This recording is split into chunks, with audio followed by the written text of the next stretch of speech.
Olivier, vous en avez déjà un peu parlé hier soir, mais quel bilan vous faites de la Ligue Europa, même s'il reste encore un match? Bon, on le fera après si vous le voulez bien, après le dernier match de Kazan, parce que même si on est éliminé, on se doit, face à Kazan, c'est aussi un match où on peut prendre un petit peu aussi d'expérience. C'est un match où il y aura un public derrière nous aussi, donc on se devra de toute façon d'être à la hauteur de la confrontation, donc on fera le bilan à ce moment-là. Puis pour aussi être à la hauteur de l'enjeu, puisque Kazan jouera la qualification, donc vis-à-vis des autres équipes, c'est bien aussi de jouer le jeu jusqu'au bout, j'imagine. On jouera. On n'a aucune envie de fausser quelques résultats que ce soit. On présentera l'équipe la plus à même de faire le job.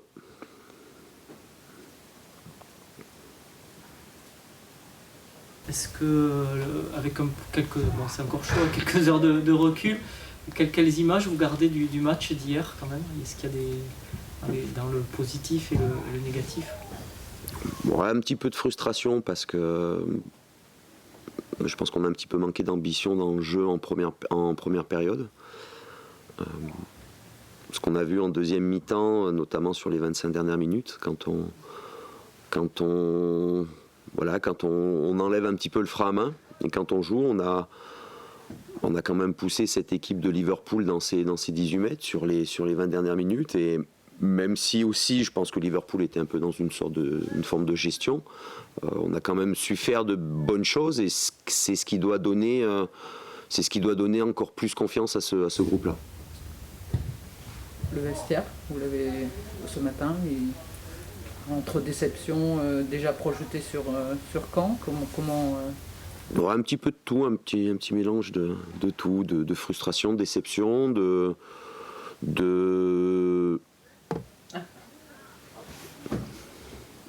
Allez, parce que... Merci. de colère aussi, parce que je pense que les matchs à Sion et à Kazan ont laissé un petit peu des traces, parce qu'ils auraient pu tourner dans un sens un peu plus favorable. Mais bon, l'objectif, comme on l'a dit hier soir, l'objectif de Bordeaux, c'est pas de gagner la Ligue Europa.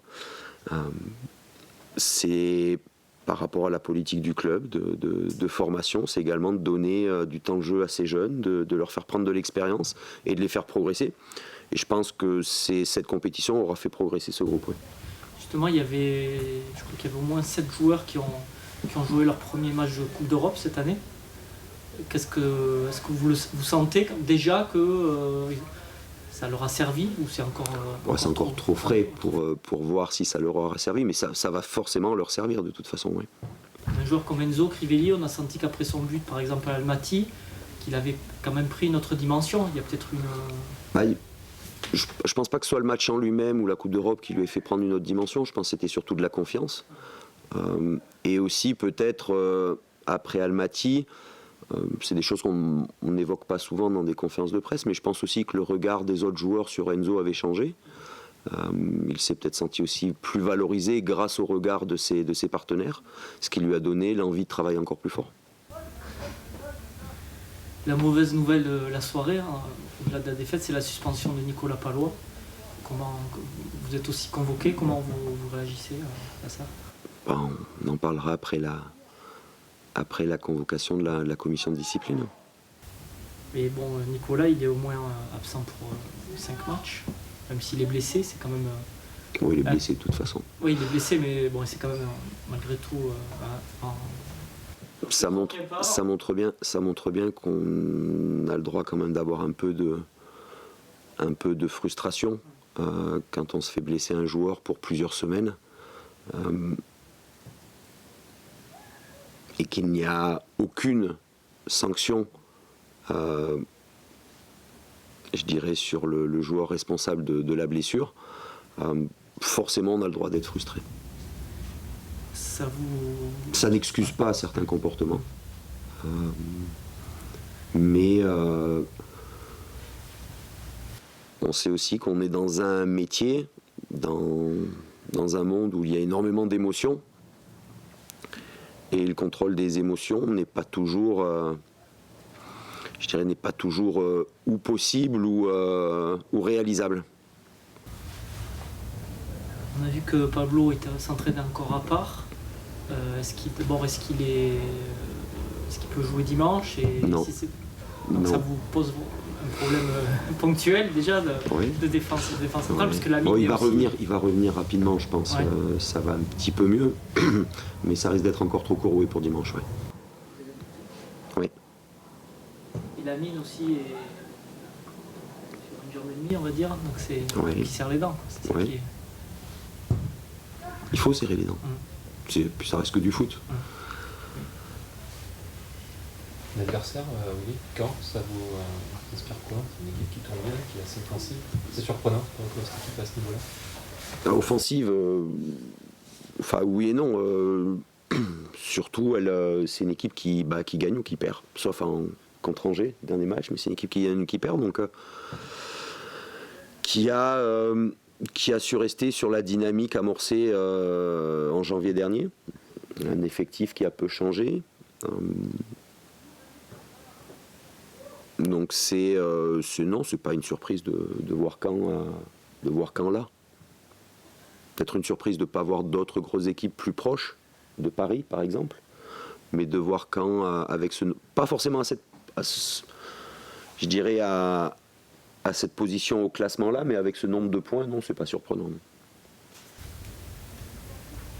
Qu'est-ce qui fait le danger de cette équipe? C'est sa confiance, justement? Oui, c'est une équipe qui aujourd'hui n'a pas grand-chose à perdre. Elle a accumulé un nombre suffisant de points pour être en confiance, pour jouer libéré.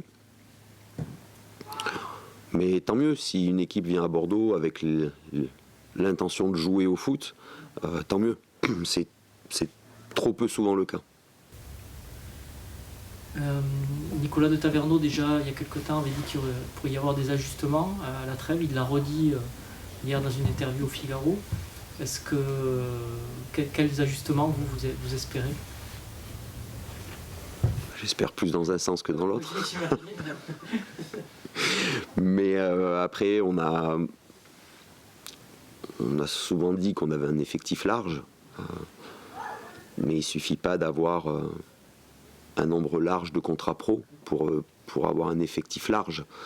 Il y a des discussions avec les dirigeants sur les modifications qu'on peut apporter à cet effectif-là. Mais il reste encore quelques matchs avant la trêve, donc là, on n'est pas dans une situation d'urgence. Ça veut dire que des joueurs peuvent partir aussi? Aussi, oui. Ouais. Est-ce qu'il y a certains vous ont demandé déjà de partir? Non. En un an et demi, les deux seuls joueurs qui sont venus me voir en me demandant qu'ils voulaient partir, c'était Lucas Orban et Mariano. C'est tout. Et, un troisième avec Adi Sako aussi. Parce qu'on pense notamment à Isaac qui joue peu, Oui. qui doit avoir envie de plus jouer normalement, en fait, c'est normal. Bien sûr. Comment vous allez le gérer? Isaac, on sent qu'il a beaucoup de colère actuellement en lui, parce qu'il joue peu, même pas du tout. Et c'est normal, il faut qu'il garde cette colère c'est son moteur pour continuer à travailler et sa chance arrivera. Qu'est-ce qui a changé dans votre gestion de lui? C'est vrai que la dernière fois qu'on en avait parlé, vous nous aviez dit qu'il avait besoin de confiance, donc de jouer, qu'il travaillait dur à l'entraînement. Après je suis entraîneur, donc j'ai aussi des impératifs comptables par rapport au club. Et aujourd'hui, on évolue souvent à une pointe. Mais Isaac n'est pas non plus responsable de l'éclosion d'Enzo Crivelli. C'est de la concurrence, mais je pense de la concurrence saine. On essaie d'être honnête avec tout le monde. C'est parfois difficile. Isaac, par rapport à son investissement et ses entraînements, mériterait certainement un petit peu plus. Ce qui me fait dire qu'il aura de nouveau sa chance bientôt et qui confirmera les espoirs placés en lui. Est-ce que un des soucis avec lui, c'est que, notamment avec la Suède, il joue plutôt il joue pas forcément en pivot, dans l'axe seul devant. Est-ce que c'est un poste vraiment adapté à son profil de joueur?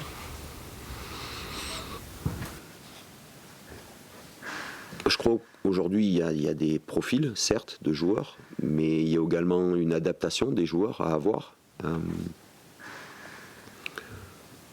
Il y a un an, tout le monde disait que Crivelli ne pouvait pas jouer tout seul en pointe parce que techniquement, il manquait d'un peu de maîtrise, il manquait de consistance. Aujourd'hui, on se rend compte que c'est peut-être le joueur de l'effectif le plus à même à évoluer seul en pointe. Donc les joueurs évoluent, les joueurs progressent. Isaac, c'est un joueur c'est un 93, donc il a à peine 22 ans. Donc c'est un joueur qui va progresser également. Dans son approche du foot, mais également dans son profil de joueur. Aujourd'hui, est-ce que vous pensez que Cheikh, qui est revenu de sélection, etc., a pleinement retrouvé son potentiel physique, si on devait C'est donner difficile, un pourcentage, difficilement quantifiable. Mais je dirais que j'ai vu hier un Cheikh, lors de sa rentrée, un tout petit peu mieux qu'à Sion, par exemple. Mais Cheikh, c'est un joueur, on connaît, un petit peu atypique. Et en tout cas, il garde toute la confiance du staff, toute ma confiance. Parce que c'est un joueur qui ne triche pas, qui a déjà montré par le passé l'importance qu'il pouvait avoir. C'est un joueur qui aime profondément le club aussi, il faut le signaler, il faut le répéter aussi. Donc j'espère que Cheikh va pouvoir mener cette concurrence avec Enzo le plus loin possible.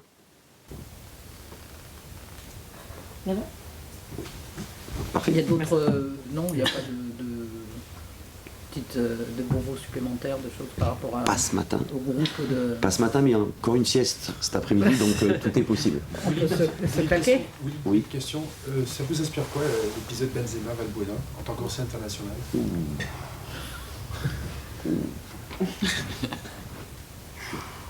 Pour l'image des Bleus, notamment. Ah, ça m'emmerde, enfin ça m'emmerde. Bon, ça m'embête, je suis un peu plus loin, ça va. Ah, ça m'embête pour Valbuena, parce que je pense que c'est quelqu'un qui ne triche pas et qui, notamment, je ne veux pas parler de ses prestations au club, mais quand il joue en équipe de France, c'est quelqu'un qui donne tout, qui a l'air d'aimer profondément le maillot bleu. D'un autre côté, je connais aussi Karim, j'ai joué avec lui, et Karim, c'est tout sauf le personnage que certains médias essayent de décrire. Donc je suis un peu, mon cœur balance un peu, mais après c'est une histoire qui est tout sauf belle pour le football, et j'espère en tout cas qu'elle se réglera le plus vite possible. Vous ne voudriez pas être à la place de Didier dans ce cas-là? Mais malheureusement, à un moment donné, je pense que même Didier n'aura pas forcément son mot à dire. Ou pas, on verra. Mais c'est... Tout entraîneur a déjà largement de problématiques à gérer. Et gérer des choses extrasportives, c'est généralement les plus compliqués. Voilà.